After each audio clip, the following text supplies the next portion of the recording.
is what I call an elephant in the room show. There's very rarely a show where no matter what happened the previous day, you can't avoid it. And then there's days like this.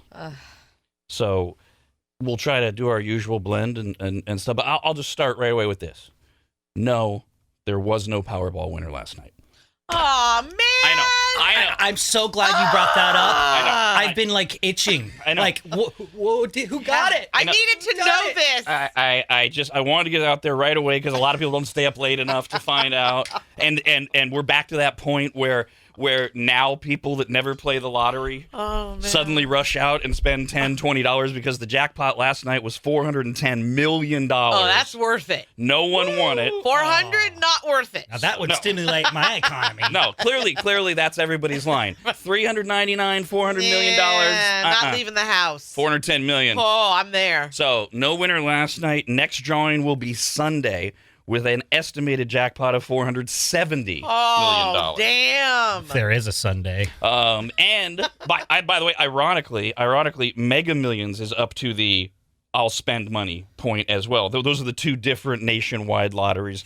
The next Mega Millions drawing is scheduled for Friday, and that prize is currently at a whopping $490 million. Dang. As neither of those jackpots have been won since September. Can somebody win both? Yes. Yeah, it's not like a RAD radio contest where once you win, You have to wait 30 days. you have to wait 30 days to win again. I mean, Can you imagine? that would be Holy moly. fantastic. If you're winning the lottery in every 30 days, then you should probably be playing the lottery. Really? I mean, come on. You're pretty good at it. The ironic thing about that is we like to occasionally flash back to topics and times that remind us before 2020. And in any normal year, at any normal time, those two giant jackpots, we would have been talking about them yesterday. Oh, yeah. And then we would have started the show today, and we would have done the big, oh my God, you gonna play? Are we gonna buy Let's tickets? all do it, yeah. And then we got this email just a few minutes ago from Alec. Hi, Alec. He says, since nothing happened yesterday, Boring day. What are you guys gonna talk about? Yeah, it is. Well, I call today the elephant in the room show. I call yesterday easy show prep day because it's done for me. But before we will have some safe harbors here, and before we get into it, I laughed out loud at this post from Micro last night because it perfectly emulates what I already had felt before the events of yesterday in Washington, D.C. By the way, there's no one on the planet, right, that has no idea what we're alluding to yesterday. Even people that say they only get their news from us, there is no way you don't know at least. Hard to imagine. You saw some of those images. If it wasn't just locally, then if you didn't know what was going on around the world, and specifically at our capital, then you are an idiot. There's no way, right? You've got to be. Right. I mean, Listen, honestly. You might have Coma? not seen any of it, but you heard it. Oh, right. yeah. Yeah, because I know it happened during the day, and a lot of people were working, although a lot of people work from home. But some people work 3 jobs. And, there was a time I did that, right? You're literally not watching TV, but at one of your jobs, someone's saying something. And or you have a phone that you look at eventually, There's right? that. Yeah, that's right. We didn't have that. I was getting texts to say, "Are you watching this? Right. Are you watching this?" And I'm like, "What am I supposed to be watching?" I was driving, and then I got the text from Rob, letting everybody know what was going on, and if you're close to a TV. So, like a responsible driver, I pulled up Hulu on my phone so I could pull the live TV up. So while I'm cruising down in traffic, that I could be up to date. What's more important to me is you're a responsible worker in that moment. Exactly. So we're just going to presume that before we talk about it in a little while. But even before yesterday, I already felt this way, and I've already alluded to it. In fact, yesterday I made the snide remark of stop calling 2021 the year of hope, because this is the big thing in media. All forms of media, it's the year of hope. It's 20. No, it's not. You got to have a catchphrase for everything. Right. And we can't use the we're all in this together thing anymore because we know we're not. No. Not anymore. So just with the beginning of 2021, just with the vaccine and all the BS with COVID, I already said stop it and I wrote the soapbox, stop with the goalposts. So last night, after all of the events yesterday, Mike Rowe posts a picture of himself, and he's making a toast. He's got some scotch in his glass. Yummy. Do you know what's weird about this? Is just before the show started, I was literally wondering, I got to see what Mike Rowe said about any of this. It's very simple, and it's very to the point. raising a glass and he's making a toast. And he says, well, that was fun. Here's to 2022. Exactly. Amen. Exactly. Yeah, but let me tell you what I appreciate about 2021 that I don't with 2020. 2020 gave us false hope in the beginning. We thought it was going to be just like any other year. No, it didn't. You know, like, No. because January. You're forgetting. I You're forgot forgetting. about Kobe Bryant. And also, it was election year. We knew. Damn it. We knew. See, you're looking back through. You're getting the prism, and I'm right? thinking nothing happened until March. We knew how bad. I'm sorry. No. That was the wrong word. We knew 2020 was going to be rough.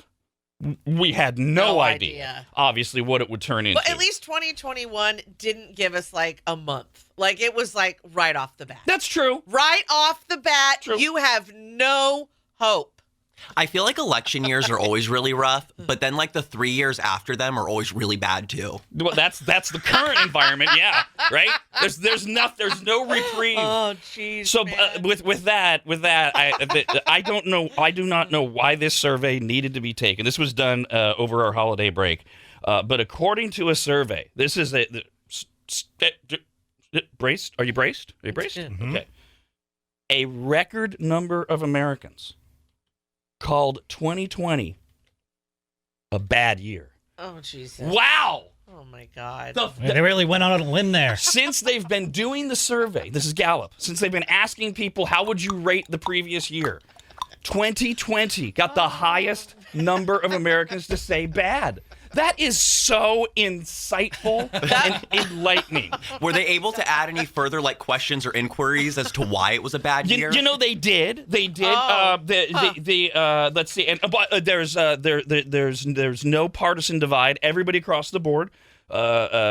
Gender divide, nothing. Republicans, independents, what's the other ones? Democrats. They all same level. They all said it was bad. However, the number one reason given for 2020 being a bad year was the coronavirus. Whoa, Yeah. that's shocking. Yeah. Is that also known as COVID? Yeah, same 19? thing. Same thing. Oh, okay. Yeah, they didn't cut it. They didn't break it up. And politics was second. Did you say this was Gallup? Yeah, they do it every year. So it's like those in charge at Gallup and anyone else that works there. They're like, oh, give it to the intern. Let him do the last survey. We're out. And this is what the intern. I think the Hotels.com guy is working for Gallup now. Captain Obvious. Which, by the way, one more of these, and this is totally unfair because this I saved this. We didn't get to it before our holiday break. This poll was done on December 1st, and by the time we went on our holiday break, I just hadn't had time to get to it because I feel like a jerk now because I wanted to give you the whole lecture then about knowing what was going to happen and do the whole Rob was right thing already, but I didn't do it.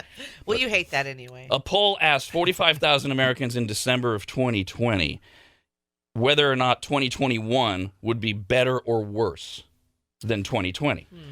And of course, only 9% said it would be worse. And I wanted to take some time to point out that, and let's say 48% expected to 2021 to be better. I want to go back now. I want them to go back and ask the same people, how are you feeling 7 days in to 2021 as to whether or not it'll be better? I feel like this makes complete sense to me, though. Only like 9% of people are even slightly intelligent or insightful anyway, so it makes sense. That's true. Although that's also very elitist as well. Yeah. I think had you done this, I would have hoped 2021 would be better. Mm-hmm. But I'm not sure I would have said worse. They didn't give the choice. I think I would have said same. I think there was. I think I would have been like, it'll be the same. It'll be just as crappy as 2020. It's kind of where I was falling at in December of 2020. All right, so 28% said that 2021 would be about the same. Yeah. 48% said it would be better. How could it possibly not be? And how many of them really believe that, or they're doing that thing of like, well, we just hope it's going to be better, but we don't really think it will. Yeah, we don't know. Then there's the 9% that said it'll be worse. And then I never understand. Well, okay, that's an interesting way to phrase it. 15% of people said they didn't even want to guess.